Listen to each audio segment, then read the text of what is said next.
his group. They were really good tonight, and they made it difficult on us. I think first off, I don't think anybody in our locker room is pleased with our performance or our play tonight. I think I have a pretty good pulse on our team, and I think the guys are down about how they played, which they should be, and we didn't play well. I actually thought our preparation was pretty good yesterday, but we made errors that are controllable errors more consistently than we've even been making them, where at this point in the year you want to start cleaning stuff up, and TCU punished us for those mistakes. They really punished us in transition for communication and focus errors. They punished us for turnovers and poor shots and poor decisions with the ball. And then they were much quicker to the basketball tonight on the boards, which they've done to us now twice. And you look down and, 33-32, but I felt like we got out-rebounded by 55. So anyway, congrats, they're a really good basketball team. I think we have a really nice basketball team too, but they were the better team here tonight by a stretch. Coach, was there anything specific that TCU was able to do tonight, or was it just kind of like you said, they just capitalized on the mistakes you guys made? No, they were good. First thing I'd say is don't take anything away from their performance. I never do that. I mean, when you don't play well, usually the other person you're playing against has something to do that. So they were good. Their pressure was higher on the floor than the last time we played.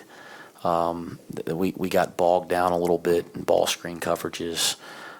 We didn't have a punch and a push in transition. They were more physical to work for position, and give them credit. I give them credit for all that. But we also did some things that aren't very good, and then they capitalized on them. And a lot of it was carelessness with the ball, or quick to a ball, or not communicating in transition, or a turnover, or long rebound, or bad shot. I mean, and that's how you look down and you give up. Gosh, I think they have 25 fast break points, on the stat sheet, and I never think they get that right when they do the stat sheet. It felt like more than that. Coach, you guys will be there for this game. You all have lost to Houston. How do you get your team to refocus on the next game after this? Well, I think I got a high character group. I've never questioned that. They've never given me a reason to question their character, or their will, or their care for our team or our program, or wanting to compete. So now we didn't compete to the level we have to compete tonight, but I don't think it's a lack of want to. I got good guys, so I don't think there's any tricks to it. We gotta recover from this one. Got to learn from it, and we got to respond. This group's done a nice job of that throughout the year. It's going to be more difficult this time around, but I expect them to. You know this was going to be a tough trip. Do you scrap this game and just go on to Houston and look at that, or you take something from this? I think you take something from everything that you go through. I'd scrap it and move on. It's never quite been my mentality, so I'm not going to change now. But no, we got to learn from this one, and I think all of us, coaches, players included, got to look in the mirror and figure out what the heck we can all do to be a little better, because we weren't good enough tonight. There was talk of you playing the two guards together, which you did tonight, and then Victor got in some. Is it something that's going to continue, or what's your assessment of how?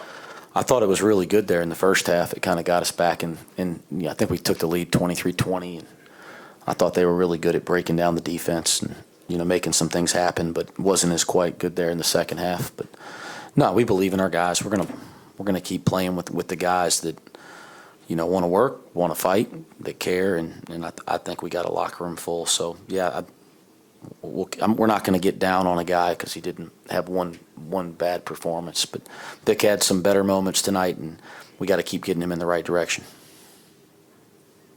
Questions for John Newman? John, how do you react to this? Again, you knew this was a big trip coming up and coming off a tough one, and that this is the first game since Dayton that you guys have been beaten in double digits. You say how do I react to it? Yeah. Just try to take what I can learn as an individual, and take what we can learn as a group. Learn from it, and then just try to be better going forward. John, it seemed like Emmanuel Miller was a lot more efficient this game compared to the first what did you see differently from him? Sure. I mean, I guess just making more shots. To simply put, he's always pretty aggressive. So I don't think that's anything different than what I was saying before. I just think he's just more efficient tonight, just making more shots. Most games you've been able to answer a run, and then tonight it kind of ran away there. Did you have a feeling that hey, we'll be right back in it, and then it just didn't happen? Yeah, I mean, I always think that we have a chance, and that's never gonna change. It's just like sometimes the game can get away from you. That's basketball. It happens sometimes, but with the group of guys that we got, I always think that we got a chance. So I can't sit here and say like I was expecting that or anything. I always think that we have a chance. Got time for two more for the group? Looking at the rest of the schedule going forward, what does it need to take for this Bearcats team to make the NCAA tournament? You know, it's interesting in the world we live in today that people are talking about the NCAA tournament. It feels like around Christmas time. It's like every game you play, you look up and everybody, it's like you're in, you're out. And I get the entertainment value of that and the interest in our game, but you don't get out of the NCAA tournament this time of year. You don't make the NCAA tournament this time of year. And when you play in the Big 12, every night's an opportunity. I think it's very dangerous to be consumed with that as a team and with as players and coaches.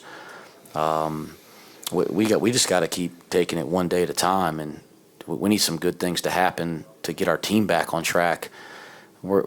That's going to happen down the road. It's either going to happen or it's not going to happen, but that stuff's for entertainment, for the media, for fans. We can't do that. And the biggest concern I have as a coach is how hard that is for young people not to get caught up in it, because they're seeing it. As coaches, we can not look at our phones or have a mindset that's focused in on today, but young people are going to just get caught up in every single tweet and every single story and all that. And I think you got to teach them. That's part of my job, to stay in the moment one day at a time and keep working. And at the end of the year, if we've done our part, I think we have a team that's capable of playing in the NCAA tournament. But